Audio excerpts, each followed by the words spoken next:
Now, guys, this is not a YouTube on YouTube beef thing, but let me explain something to you. Weirdly out of the blue, a number of years ago, I don't know, maybe 5-6 years ago, something like that. Foreign YouTubers, first of all, I'm the first YouTuber to make videos out of mainland China, okay? There was no one else before me. I took a huge risk to start doing it because I didn't know if I'd get arrested, if I'd be, taken to task for... Because you're not supposed to put YouTube videos. I mean, YouTube is banned in China for a reason because they don't want information getting in or out, okay? So I took a huge risk and I started to make YouTube videos out of China. And I think because I did that, I emboldened a bunch of people who never would have done it because they would never have tried.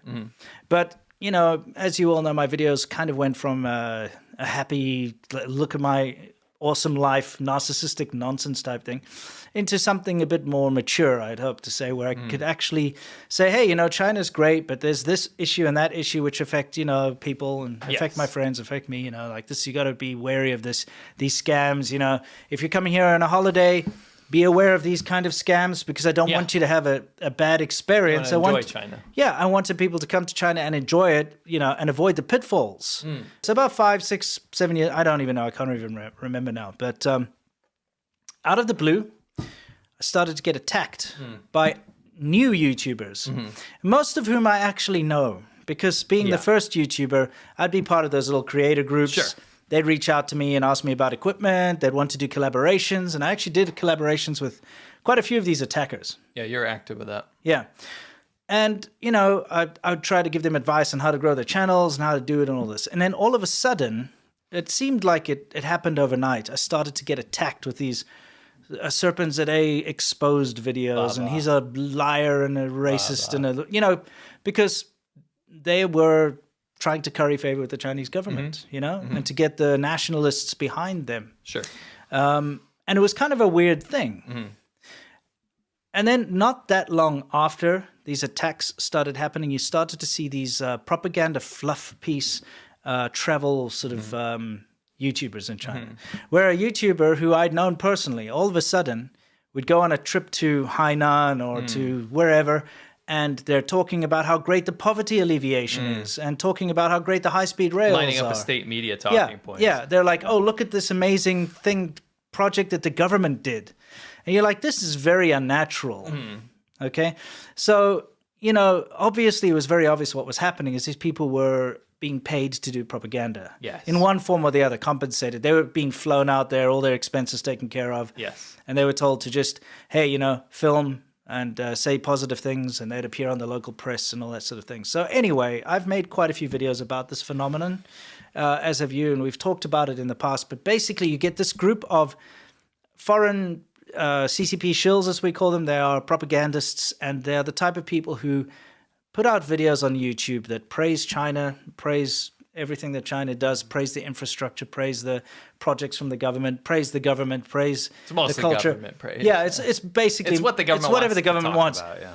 But at the same time, they talk a lot of smack about the West. They criticize the hell out of America and highlight all the problems, like the homeless issues or the drug issues or the whatever it is. But they have these like, China's so safe, and in America everyone's a drug addict, that kind of thing. Yeah.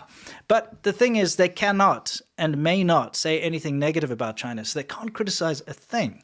So it's not their job. Yeah, exactly. Which, by the way, that's why we're so lucky, is that we're independent. So I can criticize South Africa, where I'm from, which if you saw my recent video, you could see I'm very critical of that place. Yep. I could criticize the USA and say, hey, like the president's kind of old and should probably retire, in an old age home. Or the other candidates.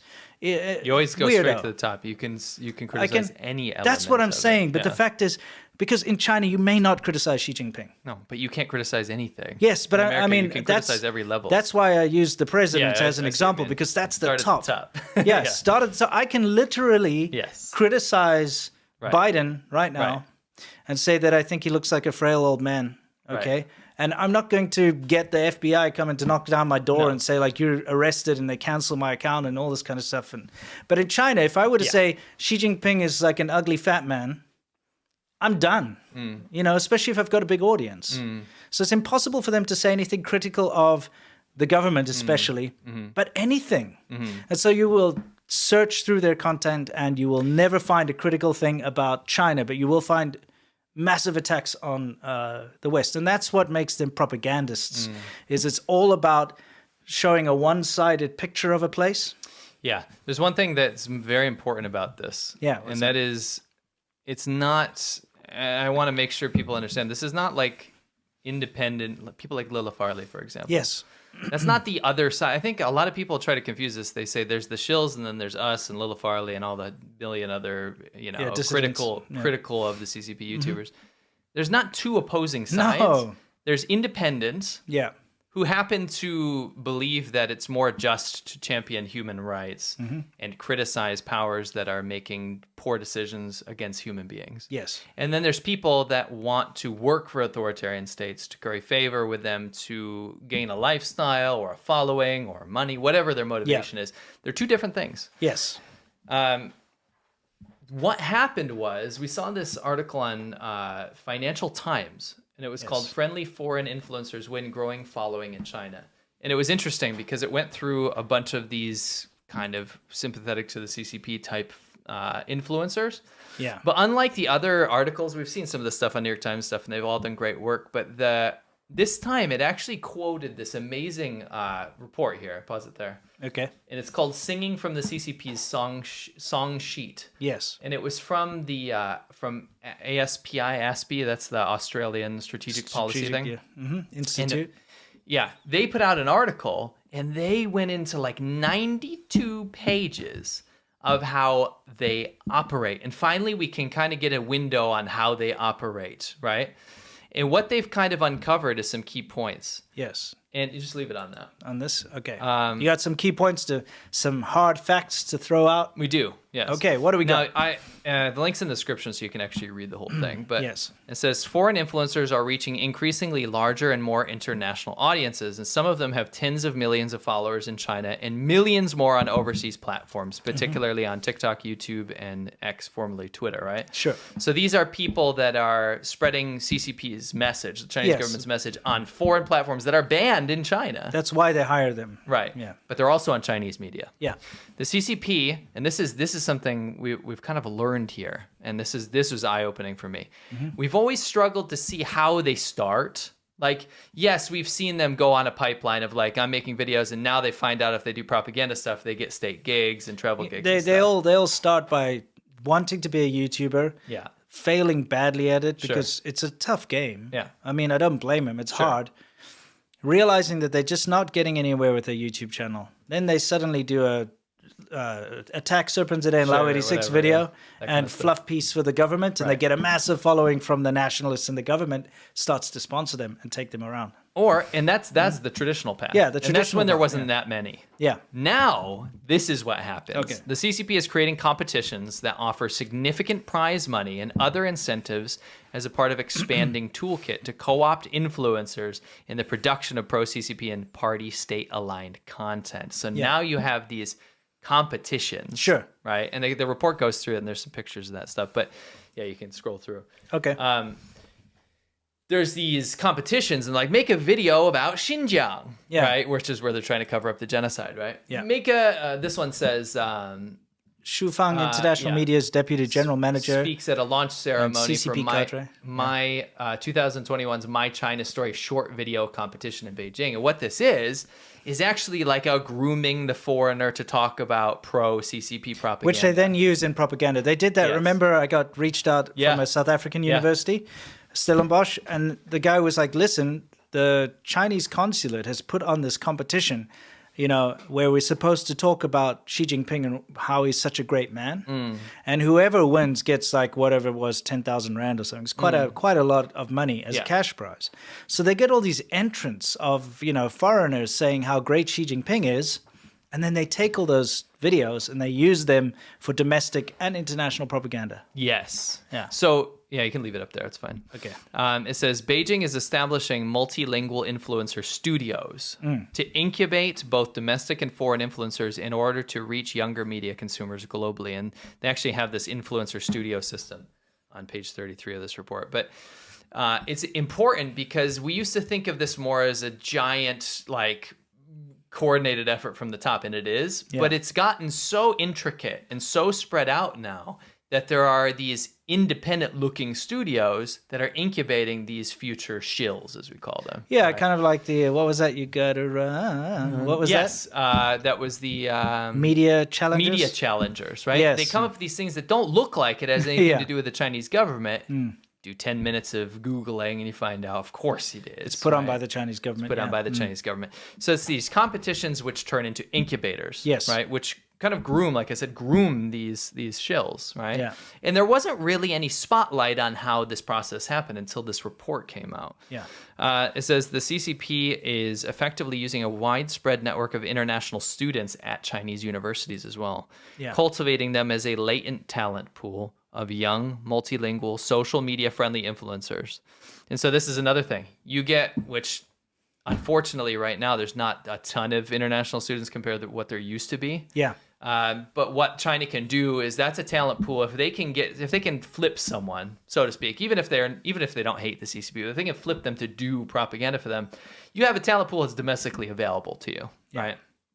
Russian influencers in China are cultivated as a part of CCP's strategic goal of strengthening bilateral relations with Russia to counter Western countries. And actually, I guess, according to this report, the biggest CCP influencer, foreign CCP influencer, is Russia. Yeah, it's like that falafel guy, whatever his name is. Like that. Fulafu, I think. Yeah, I don't think it's falafel. Yeah, I know. You know what it is. I think it's Fulafu or something. He's that guy who's got those crazy eyes. You know, the crazy eye guys. Like, that guy? That guy. Why Zhongguo? You know, that guy. He gets some criticism from the netizens because he's too overt about it. He's just too... I mean, no one runs around like... I love America. America's amazing. But he's the biggest. You know? He does have the widest appeal. But like, it's funny because in this report I was reading, it says the Communist Youth League, right? Yeah. So this is the official branch of the CCP, one of them. They don't like the way he does stuff. They prefer the way some other guys do it because they're more subtle about it, smarter about it. Exactly. He's a bit too, There's levels to this, He's guys. well coded. Yeah, it's crazy. It says... the CCP is using foreign influencers to enable its propaganda to surreptitiously penetrate mainstream overseas media, including major U.S. TV cable outlets. Chinese authorities use vlogger, influencer, and journalist identities interchangeably because you get to use someone. Oh, this is a vlogger. Now it's an expert. Now it's this. Take a look here. Here's Hua Chunying, who's like the foreign government official, like the foreign ministry spokesperson. And she's saying how this American vlogger, just flew to Shanghai from whatever a few days ago. And upon arrival, he documented and compared the two countries' different approaches to COVID-19 prevention from his own perspective. And of course, in the video, he praises China. And he says how bad America is and how good China is at this. So the foreign ministry and all the government organs end up using these foreigners as, see, this is proof. See, it's massive propaganda for them. Yeah, and before, like I said, before this report, you would have like, yes, this lines up perfectly. Yes, you have state media pumping this out, right? But now there's proof as to what awards are they given? What money exchanged hands? Right, in some cases. Sure. What incubator did they go through? Did this report line up exactly with another report side by side? Yes. And it's the first time I've seen a report on this kind of huge juggernaut of a campaign. It's called 讲好中国故事. It's like tell the China story well. It's the first time I've seen a cohesive, coherent report that puts why and proves it with citations instead of saying this is awfully suspicious. You know what I mean? I mean, here's a great example. Remember, I did that the genocide theme park. You know, with these guys who all went to Xinjiang. They present themselves as being, just a vlogger, as you can see up there. You see on the right. Yeah, what does it say? British vlogger. You can read it better than me. It says, Stuart Wiggin appears to be an independent traveler in a video from Xinjiang posted on his YouTube channel, Left, while party state media present him as a People's Daily online reporter in another video filmed on the same trip. You see how it says in that caption, it says Stuart Britain, People's Daily online reporter. So it's a reporter now. It's not a vlogger anymore. Yeah, right? well, it's the same they get to basically have their cake and eat it because what happens is the YouTube side of things will see this, I'm just a travel vlogger. I'm here in Xinjiang trying the nice food and watching some happy Uyghurs dance around. Okay, and everyone's like, oh, that's interesting and cool, travel vlog. But at the exact same time, he was flown there. Yeah. He's being taken around by his minders. Yes. They're setting him up and they're filming him for actual state media reporting and presentation. So he is just doing state media propaganda, but in two forms. And it can look organic if you don't watch it on the state media. media. Yeah, if people don't see the state media, which most people won't, they'll think, oh, look, there's no genocide. Can you go to the next slide? Because these are all from the report, by the way, so you can read this. Yeah, it's a good report, guys. Please read it if you're interested. Yeah. You go to the next one. This is just more jargon. Yeah. It's like seminar on how to tell China's story well. It's like with how videos, to use short videos to do the propaganda campaign from the top leadership, right? You just go to the next one. See, this is like everyone talks about Xinjiang. This is a ceremony they had, and you can see influencers there. Yes, of course. This was a seminar that was put on to talk about how to use basically travel propaganda. I don't think you've got anything else. Oh crap! I'm sorry. You missed out on some so juicy ones. No, it's okay. Yeah.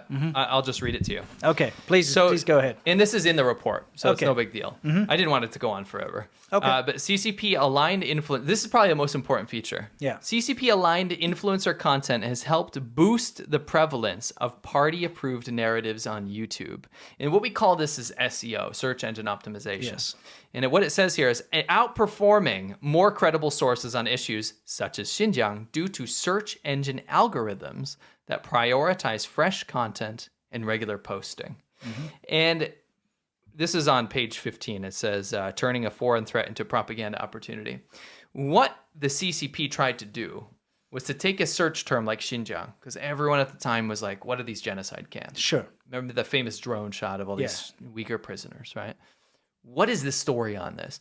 And the quickest, most easy thing that they can do is pump out a ton of content to try to populate search results. And what this report did was broke down, if you were in Australia and you search for Xinjiang, this was the top 10 results. If you're in America and you search for Xinjiang, this was the top 10 results. And in both of those cases, the majority of search results were state media or foreign influencers that were promoting state media. Yes. Or their narratives on the Xinjiang genocide. Correct. So instead of getting a report from BBC, CNN, somebody that, for Arslan, right? Arslan Hidayat, which is a Uyghur activist. Yeah. People that are experts on the topic, instead of getting those as your top search results, you were getting state media or state media sympathetic promoters. Chinese state media. That's all you'd find if you Googled it, Even, and this is the creepy thing, even if that content had less views. Yeah, so something that's got like 1,000 views would rank like search term number 3, whereas a video with 1 million views from a credible source wouldn't even turn up on the first page. Correct. Yeah, it's all search engine optimization that the Chinese government pays for and knows how to deal with as well. Yeah, so to wrap this up, it says foreign influence played a key part in the propaganda department's drive to control international narratives about COVID-19, right, in China, and in some cases attempted to push the CCP's narrative overseas as well. And they did some case studies, and this is something we've been seeing. We've seen a big uptick in China not just trying to... the vast majority of what China wants to do is control the narrative back home in China. Yeah. But we've seen a huge uptick in trying to influence foreign opinion in your country. Let's say you're not in China, right? And they use these foreign influencers to do that. And they've seen, I'd say, a modicum of success. And I think this is like one of the most coherent things I've seen put it together about how it happened and now how to be more informed about this. And maybe now when you go forward and you read through this, you know who's working for the CCP or who's getting promotion from them or whatever, through whatever. And then also at the same time, you'll be more armed with the knowledge to know, well, maybe this person that I'm starting to see pop up is doing the exact same thing. Yeah. Right. This is, you're armed with that knowledge. It says efforts, and this is bad. Efforts to deal with the CCP propaganda have taken a step backwards on X, which is Twitter. Of course, which under Elon Musk is dispensed with state affiliation labels and allowing verification for state media, party state media workers, including foreigners. So nobody's labeled anymore. As they were as working for a foreign state, and they could be verified by just paying it. Yeah, Twitter has unfortunately taken a huge step back when it comes to preventing Chinese propaganda, and it's now a very useful tool to promote Chinese propaganda. So, hey, it is what it is, guys. Yeah. Anyway, this is a very fascinating report. We do suggest you read it. The link is in the description below. And this is, of course, a big part of our what we do as well, because these guys and the government constantly attacks us as well. The wall, All right, look at that. Yeah, it sounded like Austin Powers. It kind of did, didn't it? Yeah, it did. He's like, whoa? He's a real barrel of laughs. You'll see what I'm talking about here. This is Buddha fighting on behalf of the CCP. This is Kami Buddha's Yeah, it's Kami Buddha. It's like shooting out. Uno reverse card.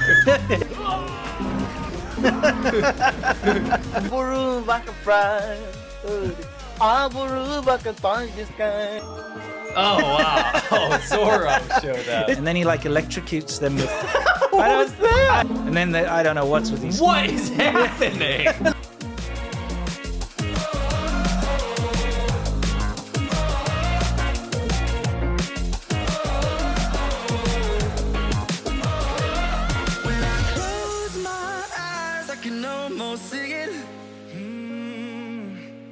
When I take a breath, you fill up my life.